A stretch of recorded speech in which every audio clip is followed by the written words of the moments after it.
Assalamu alaikum jama'a. Wato yau minister mai kula da wutar lantarki na kasar Iran ya fito yayi wani jawabi inda yake cewa nous produisons de l'électricité de manière décentralisée distribuée dans tout le pays. Cependant, dans les pays le long du Golfe Persique et dans le régime sioniste, la production de l'électricité est centralisée et donc très vulnérable, a déclaré le ministre iranien de l'énergie Abbas Ali Abadi. Kun san cewa shugaban kasar Amurka Donald Trump ya yi wani jawabi inda yake cewa za su kai manya-manya harare biske ga infrastructure energetic na kasar Iran, wato wurare masu bada wutar lantarki da kuma karfin connection na rezo. To shi yasa wannan bawan Allah ya fito yake cewa za a iya kai musu hari, amma kuma su za su iya kai hari mafi sauki ga kasashen Larabawa da kuma kasar Isra'ila kenan. Jama'a, haka yana nufin cewa ita kasar Iran ko da an kai hare-hare biske ga infrastructure energetic inta na kasar, za su iya samu wani wadatacciyar wuta da kuma wadataccen karfin rezo. Sai dai kuma nan tambayar mu shine, shin kasar Iran tana da waɗansu wurare na wutar lantarki ƙarƙashin ƙasa ne da kuma masu ba da ƙarfin rezo a cikin ƙarƙashin ƙasa ko ya ne? Ni na kasa gane wai ƙasar Iran duniya ce cikin wata duniya ko kuma menene? Assalamu alaikum jama'a. To dama na san sai an zo wannan gabar. Wato shugaban ƙasar Amurka yau ya fito yayi wani jawabi inda yake cewa je pense que nous allons mettre fin à ça. Je ne peux pas vous le dire avec certitude, mais nous avons déjà gagné cette guerre. Wato shugaban ƙasar Amurka wannan theory tasu a kowane lokaci da shi ne suke amfani.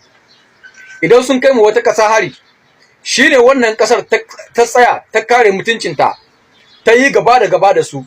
Idan sun ga cewa ba sa iyawa, sai su fito su ba kansu nasarar cewa su ne suka ci yaƙi, daga baya su ne za su tsaida wannan yaƙi.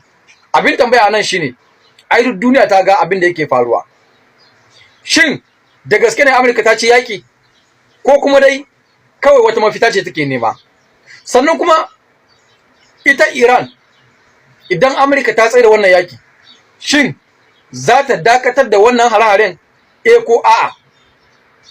Saboda Amurka idan ta kawo ƙarshen wannan yaƙi, za ta ɗauki nata da nata ne ta bar wannan yankin gaba ɗaya. A wannan lokacin kuma kamar ta sadaukar da ƙasar Isra'ila ne ga ƙasar Iran. Iran za ta yi yadda ta ga dama da ƙasar Isra'ila. Hamma ta kai da Iran za ta dawo da ƙasar Isra'ila a ƙarƙashin mulkinta. Wannan shine maganar gaskiya. Shin Amurka tana so ta yaudari ƙasar Isra'ila ne, ko kuma da menene yake shirin faruwa? Ku ga amna ra'ayin ku a comment section. Allah ubangiji ya samu. Wato anan ina so na ja hankalin wasu al'umma waɗanda har yanzu suna cikin wannan ideology cewa ƙasar Amurka ƙasa ce wadda ta fi kowace ƙasa ƙarfi a cikin duniyar nan, wanda yau ba wai gaya muna ne aka yi ba, a zahirance a gaban idonmu muke ga wannan yakin da ake ta gauza tsakanin kasar Amurka da Isra'ila da kuma kasar Iran, cewa Amurka da Isra'ila sun gaza dawa da kasa wadda ba a taɓa yin lissafinta a cikin kasashe waɗanda suke da ƙarfin soja a cikin duniyan nan. Jama'a, duk abin da ake gaya muna akan Amurka kawai waɗannan ana gaici ne a cikin fina-finai.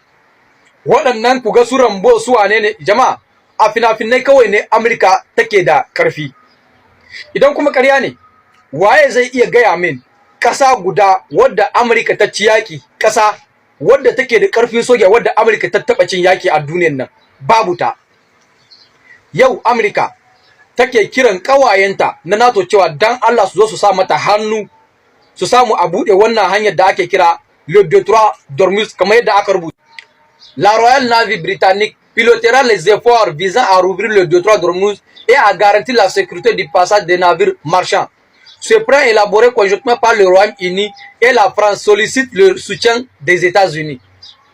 Zan muku ɗan ƙaramin misali kaɗan. Yau shekara 4 ƙasar Rasha take yin yaki da ƙasar Ukraine. Sannan kuma ƙasar Ukraine akwai ƙasar Amurka bayanta, akwai ƙungiyar NATO gaba ɗaya bayan ƙasar Ukraine. Shekara 4 Rasha bata taɓa neman taimakon wata ƙasa ba ta zo ta kama mata. Sannan kuma Rasha take cin wannan yakin, take ta samu tana kwato kasashe garuruwa daga cikin ƙasar Ukraine. Yau ƙasar Rasha ta kwace misali kaso 70 cikin 100 na ƙasar Ukraine, wanda yau wata ɗaya ne ake da yaƙi, watan ma bai cika ba, tsakanin ƙasar Iran da kuma ƙasar Amerika da kuma Isra'ila. Kasashe biyu manya-manya daga cikin jerin kasashe masu ji da kansu a cikin doron duniya na ƙarfin soja, sannan kuma masu makamin nukiliya, amma sun gaza akan ƙasa guda wadda ba a taɓa yin tunanin cewa za ta kai wannan lokacin tana wannan yaƙi, kuma ƙasa wadda ba ta da makamin nukiliya. Tsakaninku da Allah, ƙarfin ƙasar Amerika da gaske ne ko kuma dai kawai abu ne waɗanda ake gaya muna saboda mu ji tsoron ƙasar Amerika? Ƙasar Amerika tana da ƙarfi akan ƙasashe waɗanda ba su da ƙarfi, amma gaba da ƙasa mai jin kanta, ƙasar Amerika ba abin da za ta iya yi. Ina mai tabbatar muku da cewa ƙasar Amerika da a ce ita ce a matsayin ƙasar Rasha take yaƙi da ƙasar Ukraine, sannan kuma a ce ƙasar Rasha tana goyon bayan Ukraine da kuma wasu ƙasashen Turawa da Amerika, ina mai tabbatar muku da cewa ko wata ɗaya ba za ta yi ba, za a ci ta yaƙi. Sai dai ƙarfinta shine makamin nukiliya, amma ba ƙarfin soja ba ko kuma ƙarfin arm conventional. Mun gane shi a zahiri yau, ba wai za a zo ne a gaya muna. L'histoire se passe devant nos yeux, chers frères et sœurs africains. Ku gaya muna ra'ayin ku a comment section. Shin Amerika ƙasa ce mai ƙarfi ko kuma dai ana gaya muna saboda a sa tsoro a cikin zukatanmu?